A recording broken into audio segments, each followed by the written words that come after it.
Alycia Parks says whether Alexandra Eala's fans annoyed her during their Australian Open match. Alycia Parks shocked Alexandra Eala by producing a stellar comeback to knock the Filipina star out of the Australian Open first round. Eala took the first set 6-0, but the American fought back to take the next two sets and set up a second-round match with Carolina Muchova. The Filipina was expected to produce a deep run at her very first Australian Open, but now she will just compete in the doubles event. Eala was full of praise for the raucous Filipino crowd on court number 6, and now Parks has offered her opinion. However, Parks believes that she has played in front of far more partisan crowds at other Grand Slams events. It definitely wasn't the worst. But in between first and second serves and the clapping when you miss, that's just something I had to ignore and get used to the whole match. Having played in similarly partisan environments at Roland Garros, Parks credited that experience with what ultimately got her over the finish line. I don't know what my record is with crowds that are against me, but it definitely puts a fire under me. I would say I'm good when crowds are against me. Alycia Parks now has the chance to change history at the Australian Open. Alycia Parks says Alexandra Eala's fans were difficult, but not the worst. Thousands flocked to Eala's match with Parks, with several queuing for hours to get inside to see the 20-year-old star. Parks had her back against the wall for much of the match, and there were very few in attendance in support of her. Speaking after the match, Parks described the atmosphere as very difficult. It was like, I was expecting it, but I wasn't. She definitely has a good crowd. I was just telling myself to stay in the zone and that I got to do what I got to do. Parks made a subtle nod to her time in front of a partisan crowd at Roland Garros, which came at the 2025 event. The American took part in a feisty affair against hometown favorite Alycia Jackmot, who had received a wild card. Much like her match with Eala, Parks lost the first set and managed to find a way to level it in the following set. Tennis, often described as a sport of elegance, measured movements, and razor-sharp focus, can become something else entirely when raw emotion spills from the crowd into the arena. For American Alycia Parks, her first-round match at the 2026 Australian Open against Filipino star Alexandra Eala was not just a test of skill, but of mental toughness in the face of an overwhelmingly partisan crowd. Fire a court packed with passion. From the moment fans began queuing outside Court 6, far earlier than expected, it was clear that Alexandra Eala supporters were bringing something extraordinary to Melbourne Park. Hundreds of Filipino fans, bedecked in national colors and waving flags, packed themselves into the modest 500-seat court. They chanted, "Let's go, Alexandra," with infectious intensity and made themselves heard throughout the match, often drawing umpire warnings for excessive noise during points. This was not just a tennis match.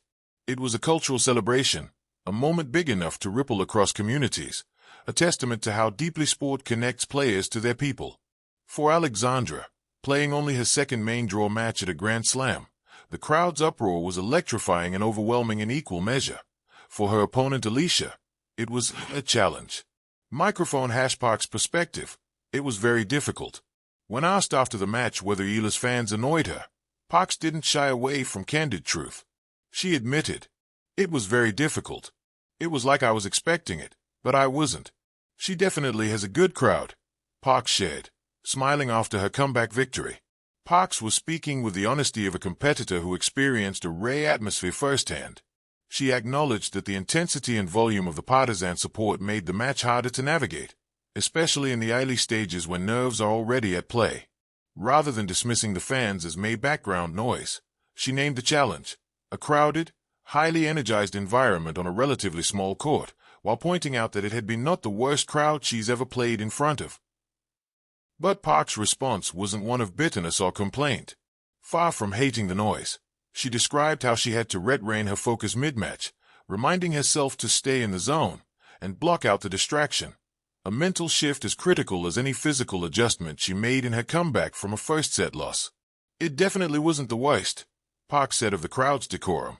"But in between first and second serves and the clapping when you miss, that's just something I had to ignore and get used to the whole match."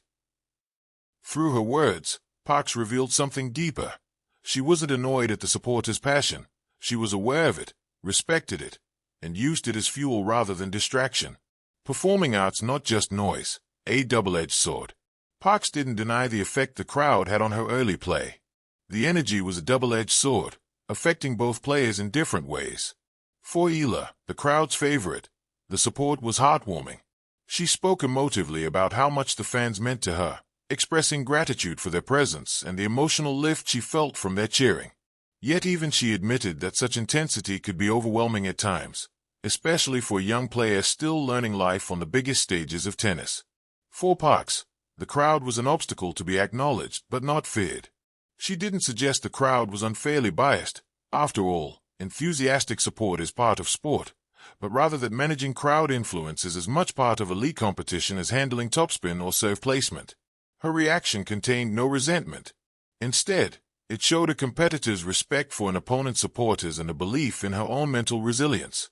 Artist palette what Parks really meant.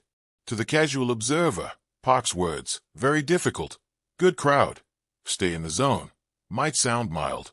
But behind them lies a narrative about emotional control in adversity, a subtle art every elite athlete must master. Mental toughness over annoyance. When Parks said she had to stay in the zone, she wasn't merely reciting a cliché. She was revealing the psychological work that goes into elite sport. Acknowledging emotions without letting them dominate. Refocusing attention from external noise to internal goals. Converting potential frustration into competitive fire. In effect, Parks reframed the crowd from potential annoyance to fuel for competition. This is no small feat, especially when a sea of fans chants at disruptive moments, sometimes forgetting tennis etiquette, like cheering amid rallies or applauding opponent errors. Round pushpin a testament to her growth. Parks' reaction was less about whether she was annoyed and more about how she managed the challenge. She didn't fault the fans for supporting Eala, a very popular player with a passionate following, but acknowledged the atmosphere was unique and difficult. By doing so, she showed maturity beyond merely reacting emotionally. She even laughed about the idea of crowds against her putting a fire under me, signaling both resilience and humor in facing difficulties. Trophy more than a match, a cultural moment.